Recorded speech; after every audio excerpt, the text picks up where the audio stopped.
بسم الله الحمد لله والصلاة والسلام على رسول الله وعلى آله وصحبه ومن اهتدى بهدى أما بعد.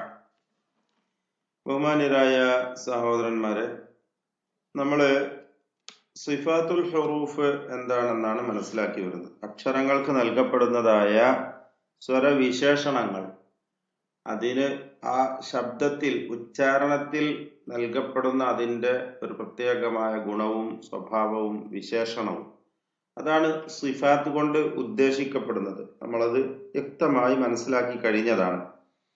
അതിൻ്റെ വിഭാഗങ്ങളും നാം മനസ്സിലാക്കി. അടിസ്ഥാനമായി ദാതീയ, അറദിയ എന്ന് രണ്ട് വിഭാഗവും, വീണ്ടും അത് സിഫാത്തുൻ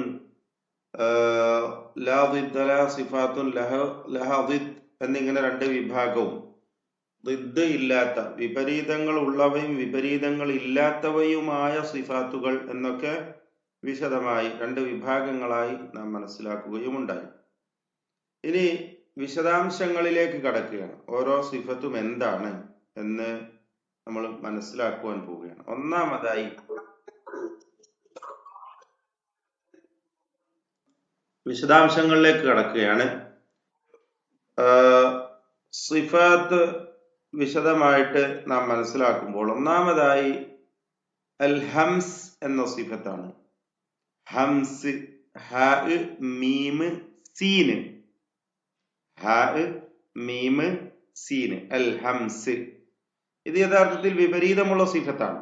ഇതിന് വിപരീതമാണ് ജഹർ. ഇതിന്റെ വിപരീതമാണ് ജഹർ. ഹംസിന്റെ വിപരീതം ജഹറാണ്. ജഹ്റ് ജഹ്റാക്കി സ്കരിക്കുക എന്നൊക്കെ പറയല്ലേ, ജഹ്റാക്കി സ്കരിക്കുക അല്ലെ, ഉറക്കോതി സ്കരിക്കുന്ന ജഹ്റ് എന്ന് പറഞ്ഞാൽ ഉറക്കെ ഉച്ചത്തിൽ പറയുക, ഉച്ചത്തിൽ ശബ്ദിക്കുക എന്നൊക്കെയാണ് ജഹ്റ് കൊണ്ട് ഉദ്ദേശിക്കുന്നത്. അതിന്റെ നേരെ വിപരീതം എന്തായിരിക്കും? പതുക്കെ, ഗോപ്യമാക്കുക, പതുക്കെ ആക്കുക. അതാണ് അതിന്റെ വിപരീതം. അപ്പൊ ജഹ്റിന് സിറ് എന്ന് വേറൊരു വിപരീതം പറയാറുണ്ട്. സിറ് രഹസ്യം അല്ലെങ്കിൽ പതുക്കെ, സിറ്. ഇവിടെ ഹംസ് എന്നതിന്റെ ഭാഷാർത്ഥം മഅനാഹു ലൂഗതൻ, ഭാഷയിൽ അതുകൊണ്ട് അർത്ഥമാക്കുന്നത് അൽ ഖഫാഉ. ഖഫാ എന്ന് പറഞ്ഞാൽ ഗോപ്യമാവുക, ഒളിക്കുക എന്നൊക്കെയാണ് ഭാഷാർത്ഥം ഹംസ് കൊണ്ട് ഉദ്ദേശിക്കപ്പെടുന്നത്. അവ്യക്തമാവുക, ഗോപ്യമാവുക. ഇഖ്ഫാ എന്ന് പറഞ്ഞാൽ അവ്യക്തമാക്കലാണ്, ഖഫാ അവ്യക്തമാവലാണ്. ഇനി നമ്മൾ സാങ്കേതികമായി തജ്വീദുൽ ഹംസ് കൊണ്ട് ഉദ്ദേശിക്കുന്നത് എന്താണ്? ജറയാനുൻ നഫസ്, ജറയാനുൻ നഫസ് ഇൻദ നുത്ഖി ബിൽ ഹർഫ്. അക്ഷരം ഉച്ചരിക്കുമ്പോഴുള്ള ശ്വാസത്തിന്റെ ഒഴുക്ക്, അക്ഷരം ഉച്ചരിക്കുമ്പോഴുള്ള ശ്വാസത്തിന്റെ ഒഴുക്ക്. ലിദുഅഫിൽ ഇഅ്തിമാദി അലാ മഖ്റജിഹി, ആ ഹർഫ് അതിന്റെ മഖ്റജിൽ ഇങ്ങനെ അവലംബിക്കുന്നതിൽ അല്ലെങ്കിൽ അതിൽ ചെന്ന് പൂർണ്ണമായും അതിൽ ഒതുങ്ങി നിൽക്കുന്നതിലുള്ള ദൗർബല്യം കാരണമായി. എന്ന് പറഞ്ഞാൽ ചില അക്ഷരങ്ങൾ ഇങ്ങനെ ഷാർപ്പായിട്ട് അല്പം കഠിനമായി പൂർണ്ണമായും അതിന്റെ മഖ്റജിൽ ഇങ്ങനെ ടച്ച് ചെയ്തുകൊണ്ട് ഉച്ചരിക്കപ്പെടുന്നവയുണ്ടാകും. ഇവ അങ്ങനെയല്ല എന്നർത്ഥം. ഹംസിന്റെ അക്ഷരങ്ങൾ അങ്ങനെയല്ല.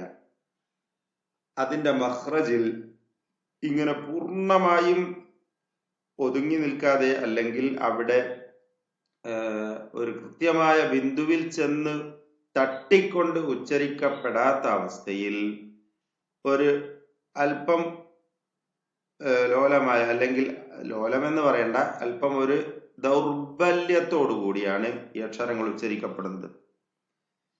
അങ്ങനെ ഉച്ചരിക്കപ്പെടുന്നതിനാൽ സംഭവിക്കുന്ന ജറയാനുൻ നഫസ്,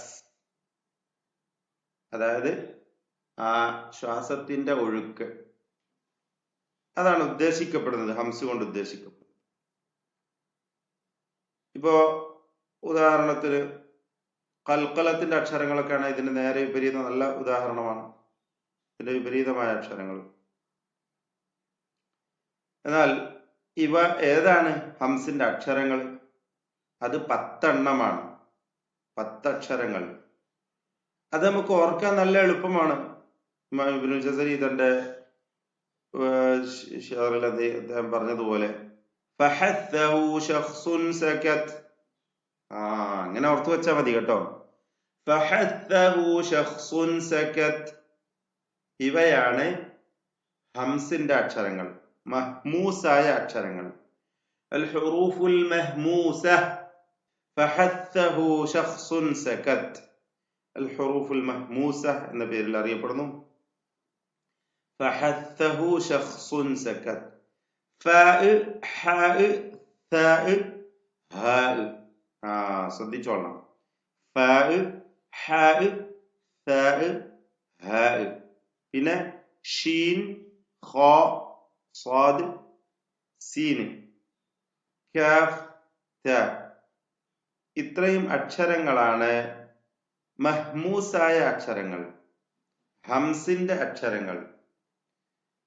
ഇവ ഉച്ചരിക്കുമ്പോൾ പ്രത്യേകം പറയുന്ന കാര്യം എന്താണെന്ന് വെച്ചാൽ വബഅദു ഹാദിഹിൽ ഹുറൂഫ് അഖ്വാ മിൻ ബഅദിൻ ഫിൽ ഹംസ്. അപ്പൊ ഈ ഹംസ് എല്ലാ സിഫത്തുകളുടെയും സ്വഭാവം അത് തന്നെയാണ്. അധിക സിഫത്തുകളും എന്താണ്, ചിലതിൽ മറ്റു ചിലതിനേക്കാൾ കൂടുതൽ ഉണ്ടായിരിക്കും, ഏറ്റപ്പറ്റുണ്ടാകും എന്നർത്ഥം. അതാണ് ഇവിടെ പറയുന്നത്. ഇതിൽ ചില അക്ഷരങ്ങൾ ഹംസിന്റെ കാര്യത്തിൽ മറ്റു ചിലതിനേക്കാൾ അഖ്വയാണ്, കൂടുതൽ കഠിനം പുലർത്തുന്നവയാണ്. ഫഅലാഹ, ഏറ്റവും ആലയായി ഉയർന്നു നിൽക്കുന്നതാണ് ഹംസിൽ അസ്വാദ്, സ്വാദ് എന്ന അക്ഷരം. ലിമാ ഫിഹാ മിൻ ഇസ്തിഅല, കാരണം അതിൽ ഇസ്തിഅല ഉണ്ട്, ഇത്ബാഖ് ഉണ്ട്, സഫീർ ഉണ്ട്. ഇതൊക്കെ ഖുവ്വത്തിന്റെ സിഫത്തുകളാണ്. വയലീഹ, അതിന് തൊട്ടടുത്തായിട്ട് ഖാ ഉണ്ട്, അൽ ഖാ, അതിലും എന്താണ്, ഇസ്തിഅല ഉണ്ട്. ശേഷം ഖാഇന്റെ പിന്നാലെ വരുന്നവയാണ് കാഫ്, താ. ഇവയിലും എന്താണ്, ഹംസ് അടുത്തതായിട്ട് ഉണ്ടാകുന്നു. ലിമാ ഫിഹാ മിൻ ഷിദ്ദ, അതിൽ ഷിദ്ദത്തിന്റെ അക്ഷരങ്ങളാണ് എന്നതുകൊണ്ട് അവയും ഖവിയായ സിഫത്തുകൾ തന്നെയാണ്. അദ്വാഫു ഹാദിഹിൽ ഹുറൂഫ്, ഈ അക്ഷരങ്ങൾ ഏറ്റവും ദുർബലമായവയാണ് അൽ ഹാഉ വൽ ഫാഉ വൽ ഹാഉ വസ്സാഉ. ഹാ, ഫാ, ഹാ, താ. ഇദ് ലൈസ ഫീഹാ സിഫത്തു ഖുവ്വത്തിൻ മുത്ലഖ, ഖുവ്വത്തിന്റെ യാതൊരു സിഫത്തും ഈ അക്ഷരങ്ങളിൽ ഇല്ല എന്നതുകൊണ്ട് തന്നെ. والأمثلة بالنسبة لحروف كل صفة من الصفات سهلة ومعروفة وقد تركتها اختصارا. എന്തായാലും പറയുന്നത്, ഉദാഹരണങ്ങൾ ഇവിടെ പ്രത്യേകം പറയുന്നില്ല. നമുക്ക് എന്ത് ചെയ്യാം, ഈ അക്ഷരങ്ങൾക്കൊക്കെയും സുക്കൂൻ കൊടുത്തുകൊണ്ട് അങ്ങ് ഉച്ചരിച്ചു നോക്കിയാൽ മതി, അല്ലെങ്കിൽ ഷദ്ദ് കൊടുക്കും. അഫ്, അഹ്, അസ്, അഹ്, അഷ്, അഖ്സ്, അഖ്, അസ്, അസ്, അക്, അത് എന്നിങ്ങനെ ഉച്ചരിക്കുമ്പോൾ ആ ഹംസ് നമുക്ക് പ്രകടമാവുന്നതാണ്. ഞാൻ പറഞ്ഞല്ലോ, സുക്കൂൻ ഉണ്ടെങ്കിൽ ഈ സിഫത്ത് വ്യക്തമാകുന്നതാണ്. ഔ മുഷദ്ദദ, അല്ലെങ്കിൽ ഷദ്ദ് കൊടുക്കുമ്പോൾ സിഫ ഖാസ പ്രത്യേകിച്ചു. വകദാ ഇദാ കാന മുതഹർരിക, അപ്രകാരം തന്നെയാണ് ഹറക്കത്ത് കൊടുക്കുമ്പോഴും. അമ്മാ ഹുറൂഫുൽ മദ്ദി ഫഹസ്ബ ശുറൂതിഹാ, എന്നാൽ മദ്ദിന്റെ സന്ദർഭത്തിൽ അതിന്റെ ഷർത്ത് അനുസരിച്ചായിരിക്കും. ചിലപ്പോ അത് അങ്ങനെ പ്രത്യേകമായ മറ്റു ചില അവസ്ഥകളിലൊക്കെ ഉച്ചരിക്കപ്പെടുന്നതായിരിക്കും മദ് കൊടുക്കുമ്പോൾ, ദീർഘിപ്പിക്കുമ്പോൾ എന്നർത്ഥം.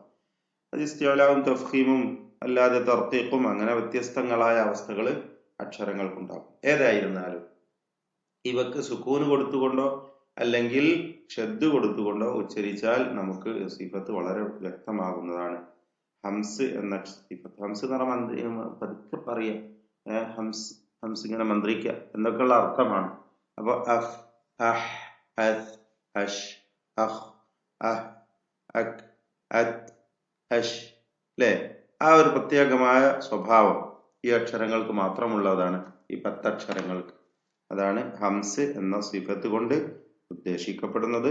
ബാറകല്ലാഹു ഫീക്കും. ബിസ്മില്ലാഹ്, അൽഹംദുലില്ലാഹ്, വസ്സലാത്തു വസ്സലാമു അലാ റസൂലില്ലാഹ്.